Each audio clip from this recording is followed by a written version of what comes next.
নমস্কার বন্ধুরা, সকলকে স্বাগত জানাচ্ছি। আশা করছি সবাই ভালো আছেন। আজকে আমি আপনাদের সাথে আমুদি মাছের দারুণ সুস্বাদু ও মুখরোচক ফ্রাইয়ের রেসিপি শেয়ার করছি। এই রেসিপিটা তৈরি করে আপনারা সন্ধ্যাবেলা চায়ের সাথে বা বাড়ির যে কোনো ছোটোখাটো অনুষ্ঠানে স্টার্টার হিসেবে সার্ভ করতে পারেন। বানানো খুবই সহজ আর এতটা টেস্টি হয় যে নিমেষে শেষ হয়ে যাবে। রেসিপি ভালো লাগলে ভিডিওটাকে লাইক আর শেয়ার করতে ভুলবেন না। চলুন তাহলে। এখানে আমি 200 গ্রাম আমুদি মাছ ভালো করে ধুয়ে পরিষ্কার করে জল ঝরিয়ে রেখেছি। এখন এটা ম্যারিনেট করে নেওয়ার জন্য এর মধ্যে খুব সামান্য 2 চিমটের মতো নুন দিয়ে দিয়েছি। আমুদি মাছে নোনতা স্বাদটা বেশি হয়, তাই এর মধ্যে খুব সামান্যই নুন দিতে হবে। বেশি নুন দিলে কিন্তু এটা খেতে বাজে হয়ে যাবে। তারপর এর মধ্যে অল্প একটু পাতিলেবুর রস দিচ্ছি, 1/2 টেবিল চামচের মতো। এইভাবে একটা লেবু কেটে নিয়ে ওপর থেকে ভালো করে আমি চিপে দিয়ে দিলাম। এবার 1/4 চা চামচের মতো এর মধ্যে দিয়ে দিলাম আদা বাটা।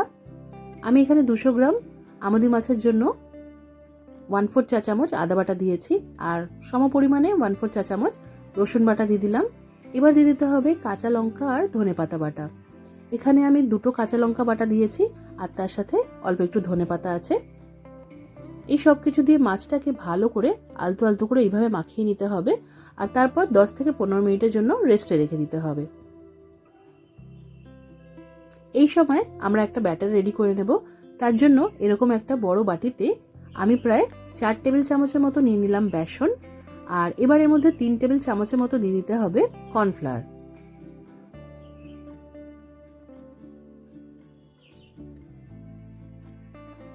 এবার উপর থেকে এর মধ্যে আমি স্বাদ মতো নুন দিয়ে দিচ্ছি। ব্যাটারের আন্দাজ করে এর মধ্যে নুন দিলাম, তো এখানে আমি 1/2 চা চামচের মতো নুন দিয়েছি। এবার একটু গোলমরিচ গুঁড়ো দিয়ে দিচ্ছি, একটু ঝাল ঝাল স্বাদটা আনার জন্য গোলমরিচ গুঁড়ো দিলে বেশ সুন্দর স্বাদ হয়। কালারের জন্য এখানে একটু কাশ্মীরি লঙ্কার গুঁড়ো দিলাম 1/4 চা চামচের মতো। সামান্য একটু হলুদ গুঁড়ো দিয়ে দিয়েছি। এবার আমরা এর মধ্যে দিয়ে দেব খাবারের সোডা। তো এখানে 2 চিমটের মতো খাবারের সোডা দিয়েছি। এবার এই সব শুকনো উপকরণগুলোকে খুব ভালো করে মিক্স করে নিতে হবে, কোনো জায়গায় যাতে গুডলি পেকে না থাকে। এবার অল্প অল্প জল দিয়ে আমাদের মিক্স করতে থাকতে হবে, আর ব্যাটারটা আমরা যেরকম কনসিস্টেন্সিতে তৈরি করতে চাই, যতক্ষণ না সেইভাবে তৈরি হচ্ছে ততক্ষণ অল্প অল্প জল দিয়ে ভালো করে ফেটাতে থাকতে হবে। আর এই মিক্সচারটা যত সুন্দর করে ফেটানো হবে তত ভালো। আমরা যখন মাছগুলো তেলে ছাড়বো এই ব্যাটারটা ডিপ করে, তখন মাছগুলো খুব তাড়াতাড়ি ফুলে উঠবে আর বেশ ভালোভাবে ক্রিস্পি করে ভাজা হবে।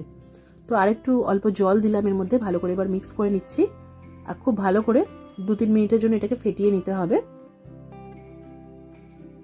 এখানে ভালো করে ফেটিয়ে নিয়েছি, দেখতেই পাচ্ছেন এয়ার বাবলস তৈরি হয়ে গেছে। এবার এটা আমরা 5 মিনিটের জন্য রেস্টে রেখে দেব।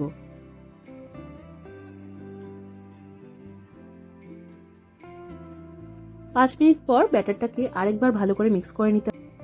এই ব্যাটারের মধ্যে এবার যে মাছটা ম্যারিনেট করে রেখেছিলাম সেটাকে দুদিক এরকম ভালো করে ডিপ করে নিতে হবে, আর তারপর কড়াইয়ে গরম তেলের মধ্যে এগুলোকে ছেড়ে ভেজে নিতে হবে। এখানে একটা ফ্রাইং প্যানের মধ্যে আমি পর্যাপ্ত পরিমাণে সাদা তেল ভালো করে গরম করে নিয়েছি। তারপর আঁচটা মাঝারি করে দিয়ে এখন এই ব্যাটারে ডিপ করে মাছগুলোকে তেলে ছেড়ে দিচ্ছি। মাছগুলো তেলে ছাড়ার পর আমাদের কিছুক্ষণ অপেক্ষা করতে হবে, মোটামুটি 2 মিনিটের মতো।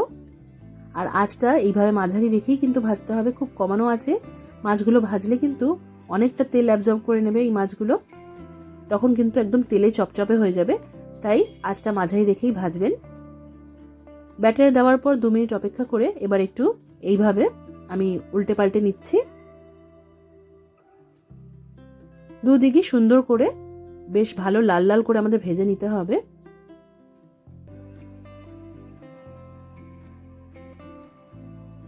যদি কড়াই বা ফ্রাইং প্যানের মধ্যে আরেকটু জায়গা থাকে আরেকটা মাছ ভালো করে ভাজার মতো, তো আরেকটা মাছ আপনারা ডিপ করে নিয়ে ব্যাটারে ছেড়ে দিতে পারেন। তো এইভাবেই ভালো করে সবকটা মাছ আমাদের ভেজে নিতে হবে।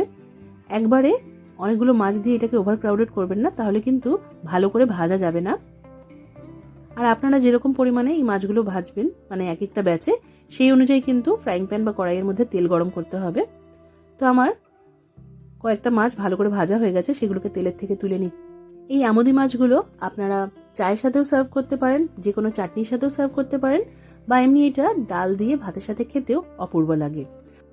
আশা করছি আজকের এই সিম্পল ফিশ ফ্রাইয়ের রেসিপি আপনাদের ভালো লেগেছে, অবশ্যই করে রেসিপিটা ট্রাই করবেন। কমেন্ট করে জানাতে ভুলবেন না যে কেমন লাগলো। আজকের মতো এখানেই শেষ করলাম। সবাই খুব ভালো থাকবেন আর সবাইকে খুব ভালো